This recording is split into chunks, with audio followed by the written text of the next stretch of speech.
Okay, Good. I think we can kick off. Cool. So welcome everyone to the conversation animations rise in a pandemic.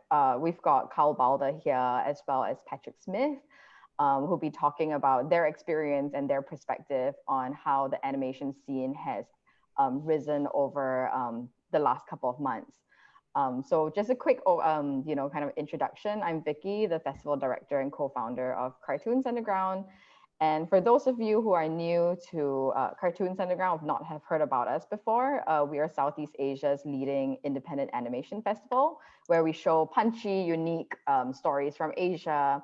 And this year, we actually celebrated our 9th-year edition for the very first time online with you. So usually we will actually do like a live event that's held in Singapore.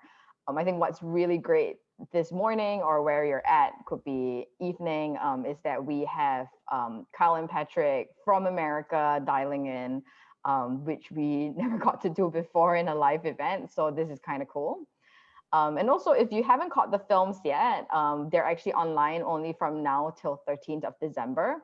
So we strongly encourage you to like check it out and even vote for your favorite film. So we have this thing called the Golden Durian Awards, which is our, I guess, our Oscars, if you want to call it that way.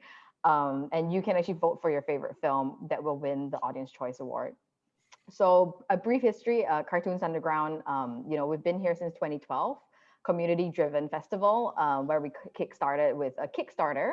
And as the festival is independent, a bunch of us enthusiasts, animation enthusiasts, creatives have come together to always put this festival together. So if you enjoy this Q&A, if you enjoy the films, like feel free to like buy some merch, like what I'm wearing, which is basically a Cartoons Underground 2020 pandemic friendly t-shirt, or consider to put a donation as well. So before we kick off, I wanted to extend also my personal thanks to our program partner, which is Scape, who is actually hosting this really nice Zoom webinar right now. So Scape's a nonprofit organization that's dedicated to supporting the youth in Singapore. They're really excited to have them on board for the first year and hopefully for many, many more years to come, as well as LaSalle College of the Arts as our education partner. So let's kick off with Kyle. Maybe we'll start with you. Can you give a really quick introduction of yourself, and then we'll go to Patrick? Sure. So I've been predominantly doing character animation for most of my career for about nearly 30 years. I worked, got into computer animation, got out of school basically right after Jurassic Park. So computer animation was exploding, and I worked at ILM for about 4 or 5 years, and then Pixar for another 5 years. And then I moved to Europe, mainly to try teaching and just have a different experience. And I started teaching around Europe, teaching around Asia, a little bit in Singapore. And then Illumination set up in Paris to do the Despicable Me film. And I happened to be there, and I worked as head of layout on that project, and then that kind of led into me directing all the marketing stuff for Despicable Me, and then co-director on Lorax, and then director on Minions and Despicable Me 3 with Pierre Coffin, and then the last thing I did was Minions: Rise of Gru, which is coming out next summer. Super exciting. Yeah. Congratulations on that. And thanks. Patrick, do you want to give a quick intro of yourself? Sure. My name is Patrick Smith. I'm a hand-drawn animator. I graduated university in 1994. After I graduated, I produced a award-winning ID spot for MTV, and I got a job at MTV. I worked at MTV for quite a few years. I ended up directing a couple shows. I started on Beavis and Butthead, and then I directed a show called Daria, and also a show called Downtown that was short-lived. And then I moved over to Disney, and they just opened up a shop in New York City, and I was a storyboard artist there on the show called Doug, and also 101 Dalmatians. And then I started my own commercial studio, which I just did short commercials, just hand-drawn short commercials. And then I did my first independent short, and that hooked me. The theatrical experience, the film festival experience, changed everything. I realized that that's what I wanted to do. And I've been a short filmmaker ever since. And that's what I'm doing right now. Cool, thank you. I think it's really interesting because you both almost come from, I mean, slightly similar backgrounds in the sense of the journey. You know, you worked in like really big corporations, and then you've kind of diverged, you know, where you've now like focused predominantly on short films for a really long time now, right, Pat? And then Kyle, you're obviously doing all these like huge movies. So it's really interesting to kind of get like that different perspective. So let's kick off with, I guess, a couple of questions around the pandemic. Like, how are you guys feeling right now? How has it been? I'm ready for it to wrap up. No, but I'm definitely hopeful about the vaccine news. Hoping that that's going to help us all turn a corner. It's definitely been a challenge, to work and to have to coordinate things with other people.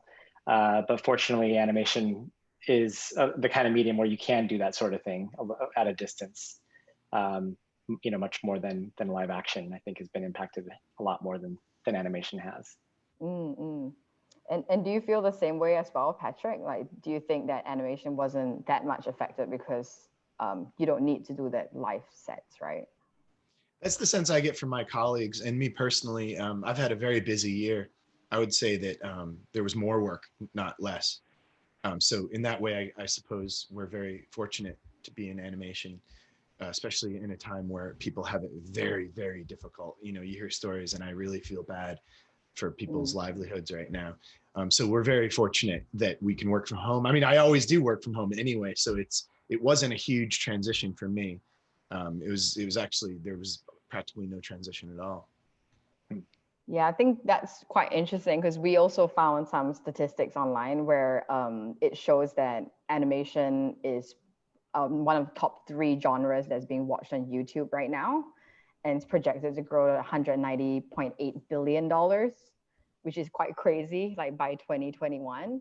So we're also seeing quite a lot of, I think, agreeing with you guys like on the sentiment that it is growing. And I think people are demanding for that content as well.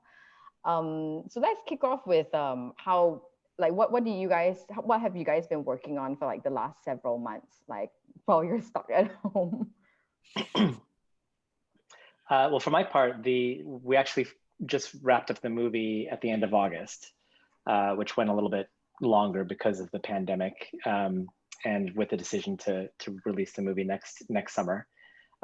So that definitely kept me occupied until about early September. And then basically what I've been up to is just trying to learn some new skills, and because I'm like exploring some independent projects and personal projects. So I've been really getting deep into learning Blender over the past few months, just to try to create my own characters and do some look development and that sort of thing. Watching lots of YouTube tutorials on how to do that, and which has been extremely helpful. And but yeah, I've been keeping busy with that. Nice. Yeah, this year there was an interesting thing that happened this year is musicians couldn't go on the road. So I think that's why I got so many music video commissions. I'm not quite sure about it, but that's what they all said, because they're stuck. I mean, musicians are wrecked. So this year was filled with music video commissions, largely based on one of my short films on YouTube that people saw. So they commissioned me to do something similar in that. And that's been keeping me really busy this year. Wow. I mean, that's great that, I guess there's different types of like revenue streams or opportunities that kind of arise during this period of time. Do you feel, Patrick, from your point of view that, I mean, like you said, you've been working from home anyway before like the whole pandemic. Has that changed in any way, or is it like pretty much the same? Like it really hasn't affected you that much as a short filmmaker? Well, it hasn't affected me. I would say that, you know, the way I make short films is I do a majority of the work, and then I farm out most of the color work and more of the tedious work. But I do all the, like, if we're talking about hand-drawn animation, I draw all the animation myself. So I would say that maybe the availability was a little more difficult. The colorists I use were busier than usual. So I had to a few of my colorists, I had to kind of wait longer for them to finish the work. But again, that just means that we were all a lot busier. And, you know, short films for me, just back to the previous point, is the short films for me is oftentimes, you know, you make the film and it's a calling card to get a bigger job. So in that sense, what you said about YouTube increasing interest in animation, I think I've felt that. And just to touch on that point further, so with YouTube kind of playing a role, like a pretty more significant role right now, like how has that, you know, changed over the last couple of months compared to a year ago? Like, I'm sure you must have seen like a spike, right?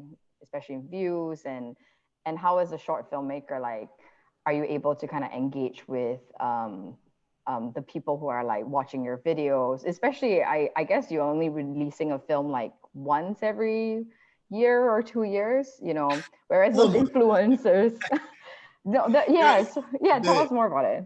Yeah, the YouTube channel has been great. I didn't see a spike. What I did see is a gradual increase.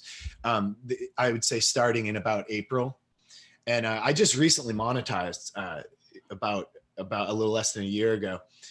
So which I hit 100,000 subscribers on YouTube. If there's any YouTubers out there, they know what that means. It's a fairly big deal. And I chose to monetize when I hit 100,000. And what happened is the income has been slowly increasing, and it's become a major source of income, like, for me. And it's the first time in my career that I've been directly paid for my short films, which I'm really grateful for YouTube for. Yeah, it's, you know, prior to that, it's always been a calling card to do a commercial job or to do a commission. But this time it's the actual film making the actual money. And that to me is never, I mean, in terms of animation, that's like Gutenberg printing press big, you know, it is like, it's a big deal to be actually paid a lot of money for your short films. Yeah, that's awesome. I mean, that's a really different way of monetizing, essentially, right? Yeah, and you know, YouTube is the only, as far as I'm aware, it's the only social media platform that pays artists. So I could be wrong. If I'm wrong about that, let me know, and I'll sign up to the other ones that pay. There's Patreon also, right? And you Patreon? Patreon. Patreon. Right. How was that like for you? Because I remember I saw your Patreon page. Yeah, I failed miserably on Patreon. I'll just tell that. I outside of a few friends, nobody seems to want to be my patron. It's a bit, yeah. I don't know. There's just so many platforms right now, but it sounds like YouTube is the one that's a really big one, right? I think for animators, I think YouTube is a natural place to go right now, especially if you make a certain type of film. YouTube likes films with stories. They like shorter films. They like, I think from my experience, the YouTube audience, the worldwide YouTube audience, loves like things that engage with you, and they don't go for the more experimental stuff as much. And also they seem to be drawn to more universal stuff, like things that pantomime things without language, you know, you don't need to translate. So little short stories that are told with just the action seem to resonate really well on YouTube. Do you feel like, because most of your films are more sometimes touch on quite mature themes, right? So not really for children. Like, has that worked against you or for you on YouTube? For me, you know, YouTube is actually for adults now. They have a whole nother thing for kids. So, you know, every film I make is for adults, not necessarily 18 plus, but no, it's a big deal. Because, like, for example, one of my films got labeled as under 18 or as 18, strictly 18 over, and that hurt me. So there's a kind of a sweet spot there from 16 to like 30 is the age for my films, at least the demographic. Yeah, you get all these analytics as well to know who is actually watching it, right? Yeah, too many analytics. I don't understand half of it. Yeah. So you got to become a digital marketing expert now. I've learned a lot. I mean, YouTube, it really does take about a year of fiddling with it to understand. Well, not even to understand how it works. I don't think you could ever understand how it works, but you can kind of just get used to the way it works, and you get better at it as you go. And it's definitely been an education this past year. Yeah, very cool. And Kyle, like how has it been for you in the past year? I know you've been working on different movies, you know, the release, but you know, what changes have you seen, like with the rise of YouTube, the way that it might be affecting the traditional models of releasing a movie? Right.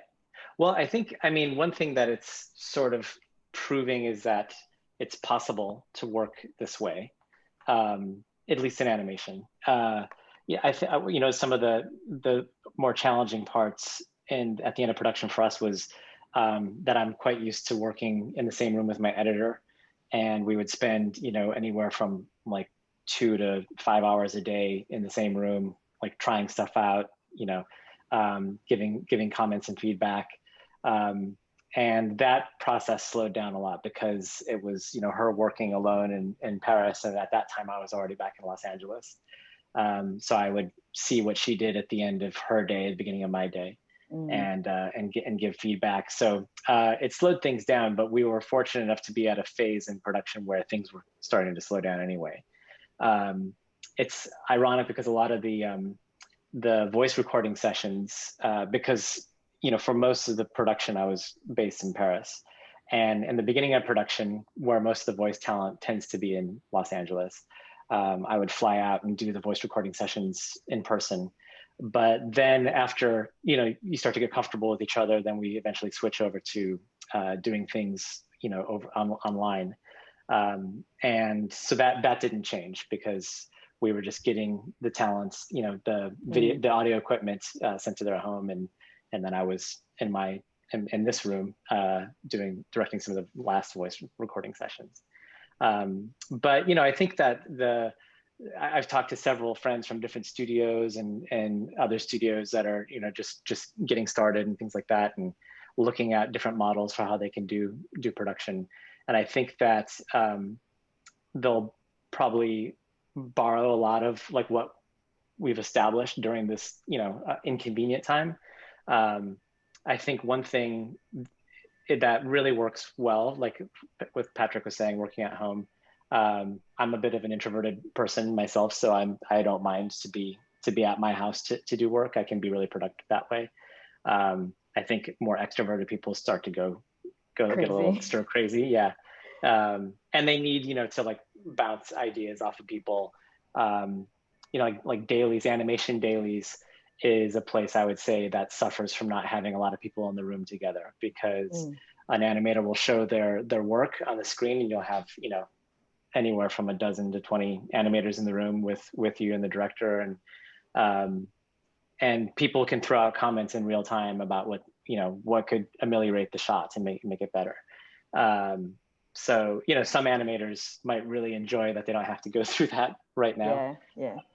But trying to find ways to simulate some of those, you know, some of those dynamics that would create a nice creative flow, I think could happen if necessary. You know, for storyboarding, we tend to work with storyboarders all over the world, so that didn't change much, and the majority of our storyboarders continue to work at home like they always have. So it's really a mixed bag, I think. It sounds like it's almost like it depends on like which part of the production line it's on, and then like if you've been working with them remotely anyway, like it doesn't really matter, right? Yeah. That's quite interesting. So you had to send like the all the equipment to the actors to get the voiceover, but that seemed like a pretty seamless process. Like they know how to set it up, and you'd probably be on Zoom on the side, kind of talking to them, basically. Right, like, right. They I don't know all the ins and outs, because the team who was doing that, all I can say is that from my perspective, it looked like they did an amazing job, because they were the talent that had to be operating their own equipment. And then, I mean, everything was routed back to to a hub where, you know, the sound engineer was able to like drive things. So they didn't have to be, you know, tweaking all the knobs and all that kind of stuff. Mostly we would have to tell them to, you know, raise or lower the record sensitivity or something like that. But a lot of logistical work went into it, more than normal. And I think also just because, you know, you're faced with it, never having had to do it before. So everyone has to figure out like, okay, well, how do we solve this problem of production? How do we solve that problem of production? But I think like as you start to do it several times, then you almost start to get like a new system of how to work. Not to say that it's a better system, but it's a workable system, I would say.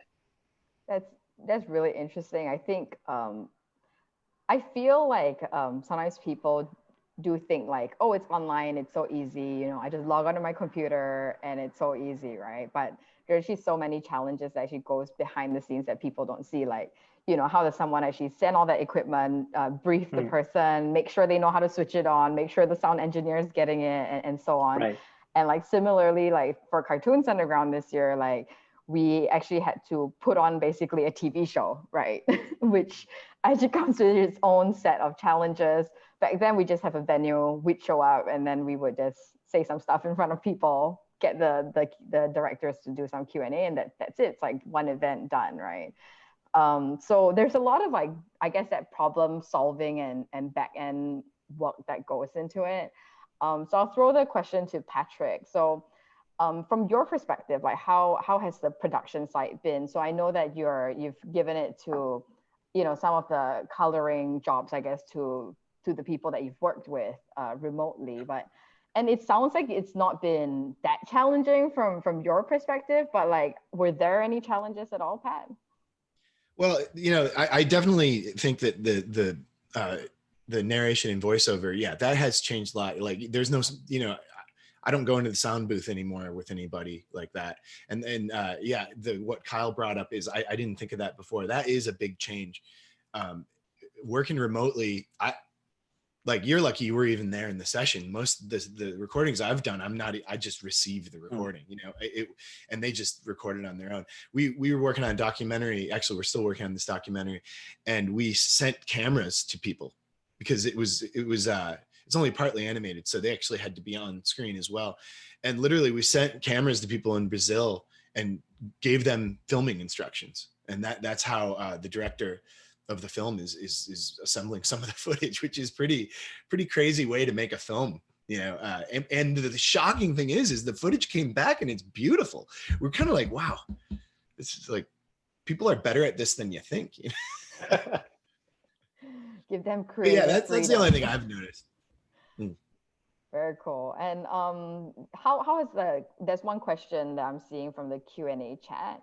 So someone's asking, specific to Patrick, like, what's the most challenging part of your production pipeline? So I know like Kyle shared a bit about the different parts of his production pipeline.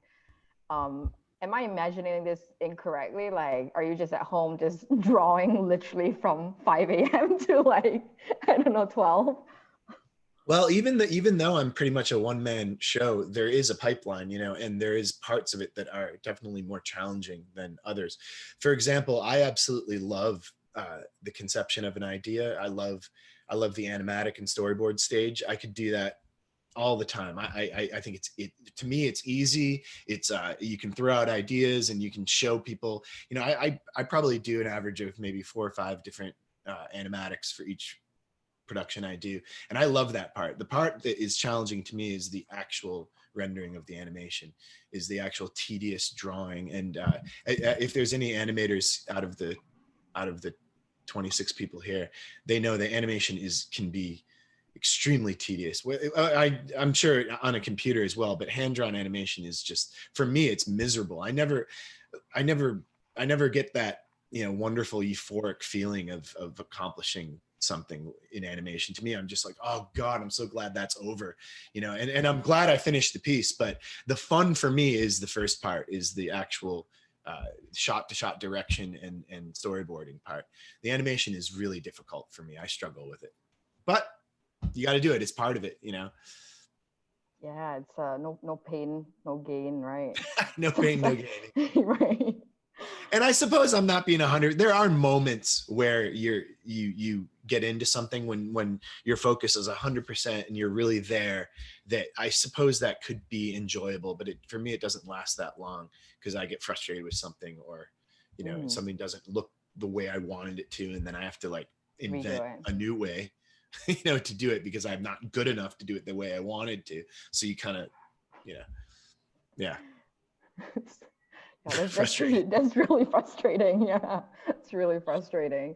And so Pat, like, with now, like with COVID and everything, like, I mean, your stuff is on YouTube as well. You're getting quite a lot of traction over there.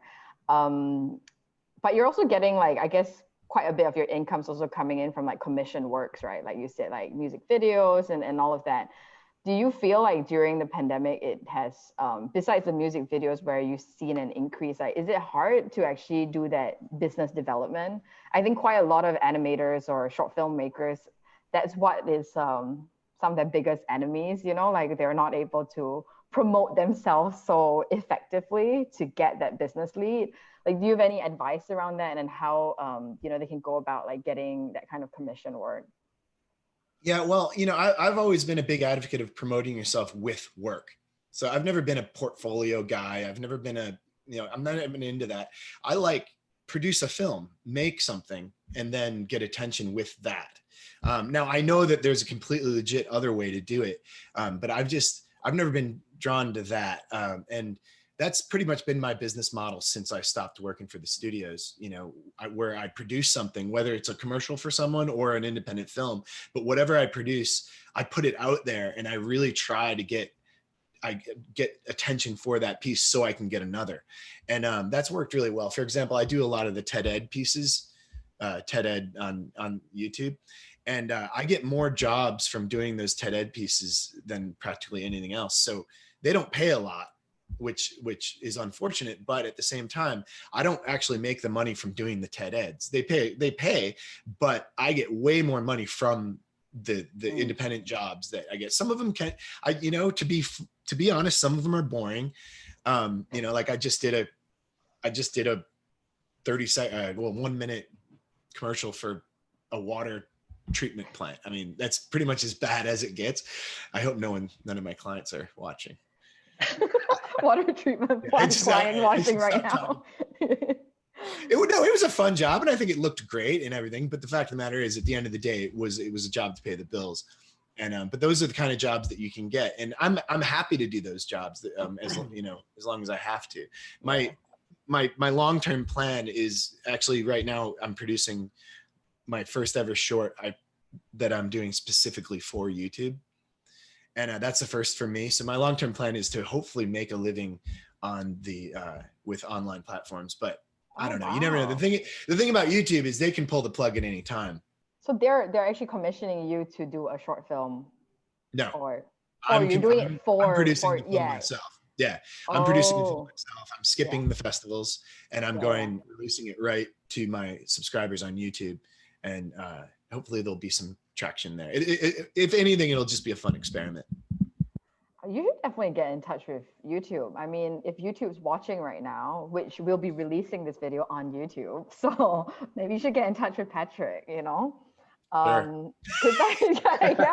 Because I've heard from some friends that actually, like, some of the studios here in Singapore, they work with YouTube to do the premieres of their TV shows and stuff like that. So I'm sure they have like a program that maybe can support you. So that's really interesting.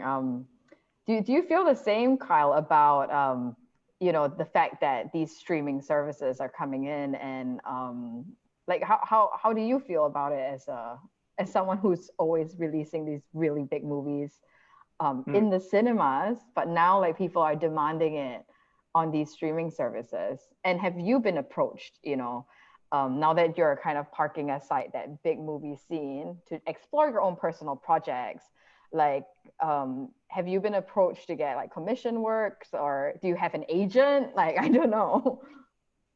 I do have a rep, and for the moment, I've been just more sort of enjoying a hiatus, I would say, just because it's just right behind me, having finished the last project. I think the streaming, I mean, I'm encouraged by streaming just because I think the type of content that can be made now is I mean, if you were to pitch a movie 5 years ago that's around chess, I don't know that the studios would jump all over it and want to make an exciting movie about chess. But Queen's Gambit was like a beautifully made series, and I think that that's the kind of thing that could happen on Netflix, and then the ability to go in deep and explore the characters, that you're not just in this 90-minute more or less time frame. But so I think that that's one thing that streaming does really well. I think what a cinema experience does really well, I'm gonna actually borrow this from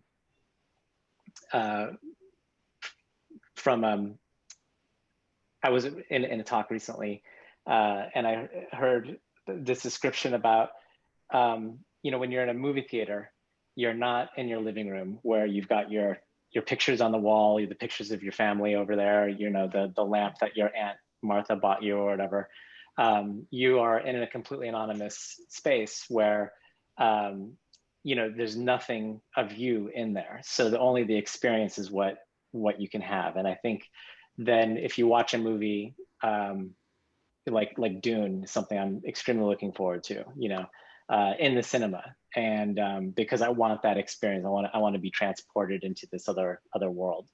And I think that's when I watch Netflix, I watch it on my laptop, so I'm shortchanging myself from being transported and being immersed, into a whole nother world. So I don't think it's similar to when computer animation came about. Everyone said, well, 2D animation is going to go away, and 2D animation changed, but I think in some ways people would say 2D animation is there's a lot more. It's risen to like an art form rather than more commercially driven films as much, and I think that there always will be a demand for a theatrical experience. I'm curious to see how the pandemic affects the commercial side of it and how what that means for that. I just don't know.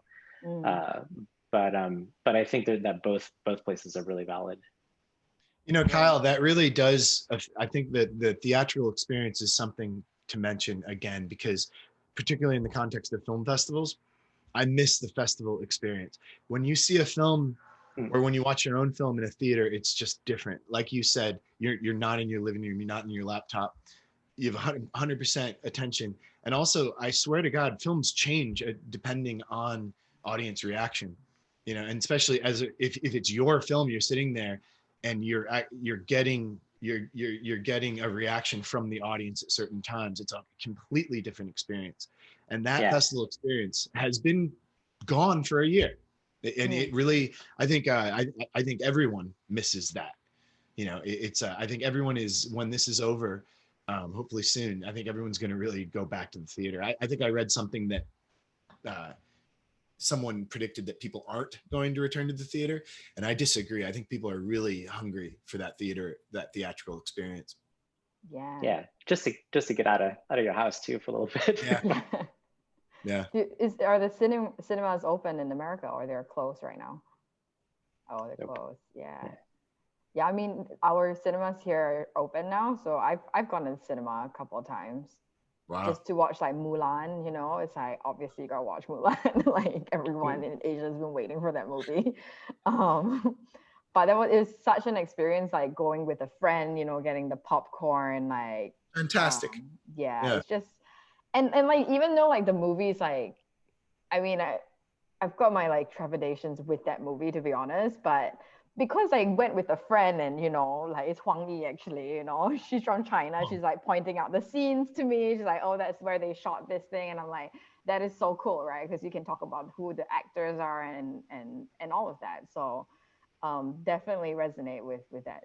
And as an animator, when you screen in a festival like let's say something like Annecy, where it's it's a like the Bonlieu, where it holds 2,000 people, and the sound system is perfect and the screen is perfect, and you're looking at you're again, as an animator looking at your own film, very quickly realize that this is the way to view animation. Like, this is the only way to view animation, and everything we're doing this past year has been a placeholder. You know, I actually think animation looks pretty good on a phone, because if you shrink anything down, it looks good. You know, so sometimes I like watching my film on a phone because the mistakes all disappear, but nothing can compare to the large screen experience for animation. I can't speak for live action. I think it's maybe there's a comparison to be made to, you know, eating in a restaurant or having food delivered to you. You know. Yeah, that's a good analogy. You know, it's just because my son lives in Denmark, and he recently ate at a really nice restaurant, and took a picture of like every course and everything like that, and then he FaceTimed my wife and I and just kind of walked us through what he ate. And the whole time, because, you know, in America it's quite different than Denmark, the situation, and so I was just thinking like, oh my gosh, just to be able to go to a restaurant again and like sit inside. nice. And you know, that's an experience that I really miss. So hopefully people want to jump back into that. Yeah. We've got a question from the Q&A chat. So someone said, with the pandemic, audiences kind of have no choice but to flock to digital spaces like YouTube, streaming, like Netflix, Disney Plus. On the other hand, theaters are struggling. To this person, it makes sense to release content like movies on streaming, but I also understand why people in cinema business might be upset. So he or she's question is, as a creative animation, what do you make of this? How do you think we can balance the streaming releases versus theatrical releases to reach the different audiences or to keep stakeholders happy? What do you guys think? I mean, filmmakers have to do it. They have to do it to recoup their costs. So I'm not going to blame any studio or filmmaker for releasing online. I mean, that's just the reality. But I don't know, maybe they can do both. I mean, they didn't right before the pandemic, weren't they kind of doing a hybrid of both? Like Netflix would actually release theatrically in the US.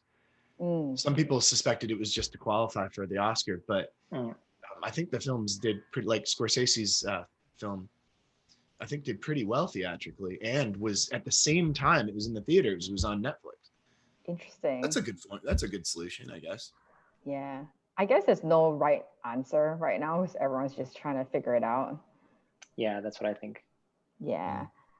So question again from the audience for Kyle. What independent projects and stories are you keen to tell after the big productions? So I guess this is a bit of a, what are you going to do next? I know you're on a hiatus, but you know, everyone's wondering, what is Kyle going to be doing next? It's still, well, I'm still very much like in an exploratory phase with that. So, it's some stuff that I'm shy to talk about, I guess, just until I know a little bit more what it is. But definitely much like small independent on that front. And then on other fronts, I'm still very interested in storytelling and character development, and whether it's for, you know, a feature or for a series or something streaming or anything to that effect. I personally really love fantasy and sci-fi genres, which is an area that I haven't had the opportunity to explore very much. It's just something that personally speaks to me. So that's something I'd be keen to get more into and to explore a lot more. But I think overall, what really kind of interested me in the beginning, or like, let's say in the beginning of directing, like 10 years ago, was story and structure and you know, the architecture of telling a good story and all that kind of stuff. And then I've slowly just watched that sort of flip to character, and how rich, I've been watching a lot of The Crown recently. And it's interesting because like one of those, I think the character development is incredible in that series. And if you were to tell just the story of what happened in any given episode, there's really not a lot that can happen. you know, it can take just a couple seconds. Mm. But what goes on in that hour with the characters is so rich, you know, and so complex. And I think those are the kinds of challenges I think that are really interesting to me these days. I think that's quite interesting. Like you mentioned just now, how it's almost like the premise of the show doesn't really matter. It's more like everyone's more interested in the character development, which you're seeing very heavily, like on Netflix, especially. Yeah. Yeah, so that's really yeah. Like what you can relate to, and what you know, like you're having like a relatable human experience in some way. So it's very cool. Just going to some of the audience questions. So more for Patrick. So this is around your style and your work, actually, Pat. So Pat, do you work directly on the computer, or do you still use paper and pencil? I mean, you did mention that you're doing a lot of things like hand-drawn right now. Has that changed? I'm sure you're using your tablet a lot as well. Yeah, tell us more. Yeah, my last hand-drawn film on paper was quite some time ago. I started working on the Cintiq, and that took over. Not because I didn't necessarily like that transition, but it's just so much damn faster, you know. And it looks. I still miss the texture of the pencil on paper every day. I miss it, and I wish I could create it again. But the realities of production are just so much better on the computer. And also there's one thing that a lot of people don't talk about with 2D is the ability to play back your animation is revolutionary when you work within a 2D program.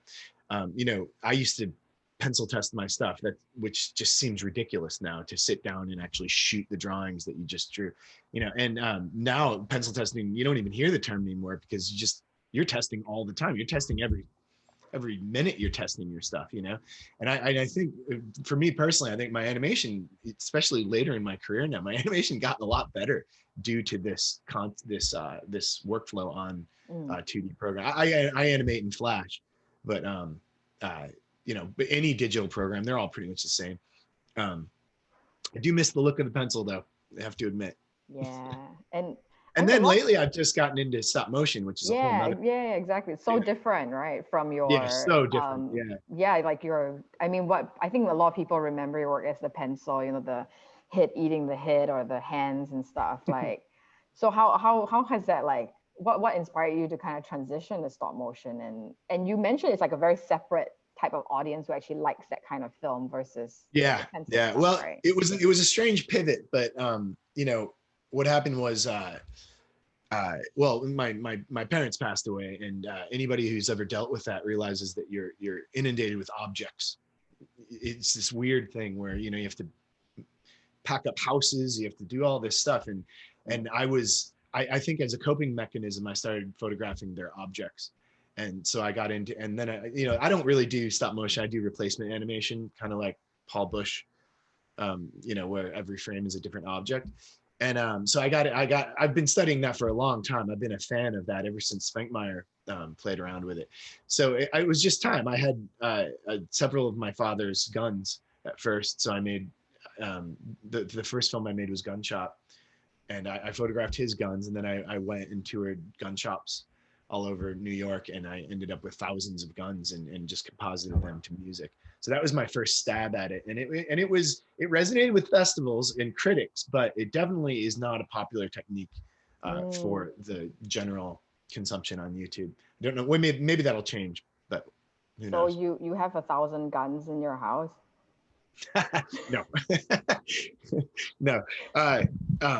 No, the guns were photographed from museums and gun shops. With my phone, with my iPhone. Wow, that's crazy, right? Yeah, it's like technology. Will you be releasing any tutorials on YouTube? I'm sorry, releasing any what? Like tutorials, like maybe like how to animate, or you know storyboarding, etc. I did one tutorial about my technique, and it wasn't overwhelmingly successful. I mean, I don't really like my voice, and I'm not the most articulate person, so I think it's better for me to just make films at this point. Okay. Maybe I'll keep trying, but they don't seem to hit very hard. So. I think think everyone enjoyed. I saw one of your videos where you got the silver play button and like, Oh yeah, that. you know, you get a lot of likes on it. Everyone's like, oh, so that's how you look like behind the screen. Well, that's a YouTube tradition though. That's like Yeah. like everyone does that. Like it's kind of a thing to do an Thing. unboxing of your Yeah. reward. So I was just simply participating in a ritual. Yeah, you just have to do it. Yeah, I had to do it. Nice. And so I'll go to like maybe two more questions. I know both of you are actually morning people. Like some of the participants might have heard us at the beginning, but it's a bit late for you, Pat. I mean, it's dinner time for you, Kyle. Like, tell us more about your routine. Like, what routine do you have to be that productive? And has the pandemic actually helped you to be more focused, right? Not to have so many meetings or whatever it might be. Yeah, I mean, I've always been pretty much a morning person as much as I can remember. But I tend to just, I get up and just read in bed for like a good hour or so, typically. And try to do some form of exercise, though it's been a little bit less motivating in these strange days. Yeah. But no, I find that I just get most of my best work done earlier in the day. You know, my head is clear and the ideas come to me. And a lot of times too, like if I'm stuck on a problem, whether it's a story problem or a technical problem or anything, I find that when I wake up the next morning, like it's usually, oftentimes the answer might just be right there. You know, it's I just have a fresh way of looking at it. So it's the pandemic did change things a little bit, because before, like when I was in Paris, we would do like a full work day, and then often we would get online with the writer and the producers in Los Angeles. And so their day was just starting and our day was finishing. So we would have several meetings to discuss story and script and that sort of thing. But then when I came back, I was waking up as early as possible so I could have as much overlap with the folks who were still in Paris.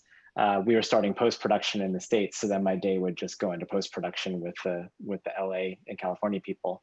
But I was trying to get, you know, as much overlap with the Paris folks. And so I naturally was waking up at like 7 before, but then I slowly started waking up at like 5 or 4:30 and that sort of thing. So, and then that just kind of stuck. Do you sleep like at least 8 hours, or you sleep for like 4 hours? Oh yeah, like I'm out like at 9:30. I'm oh, okay. Very exciting person. and Patrick, is that the same for you? Yeah, very, very similar. You know, I think there's been a lot of cognitive studies about productivity in the morning, and relating that to possibly the even evolution of humans. And it is true, we are better in the morning. But the trick is, in the modern world, you have to go to bed early, so it can be difficult. You know, I wake up roughly at 4:35. And it started when I first started doing it. It was so I can spend more time with my daughter, and so I could check out at noon and have the rest of the day. So every day was like a day off if I finish at noon, and that was the impetus originally. And then I realized how powerful it was for a productivity tool, and then it just carried on.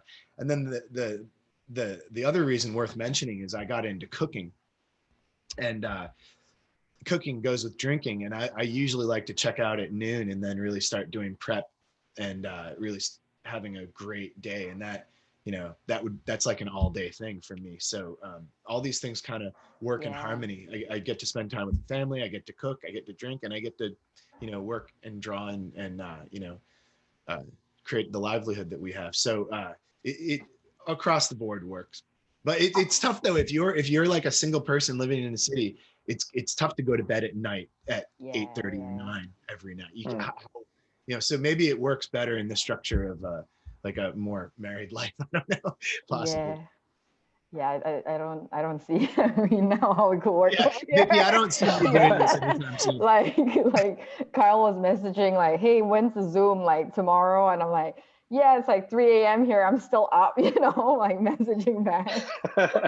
So yeah, it's a bit But I hard know a with lot of night owls that get a lot of work done through the night. So it's not, obviously it's not the only way to do it, but No. it worked for me. Yeah, I mean, I don't think I'm not a productive night owl, that's for sure. It's just more of a social night owl.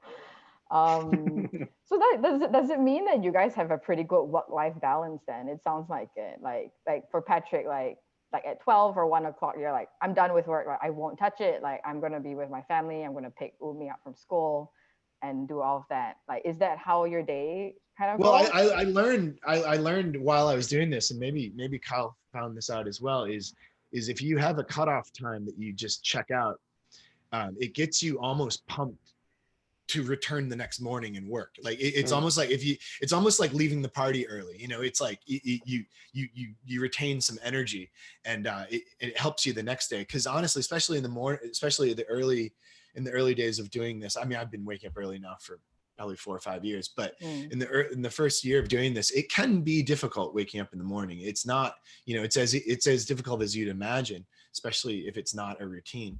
Now it's a routine, so it's easier, but it helps a lot. There's something about checking off early that it keeps the momentum up. I don't know what it is.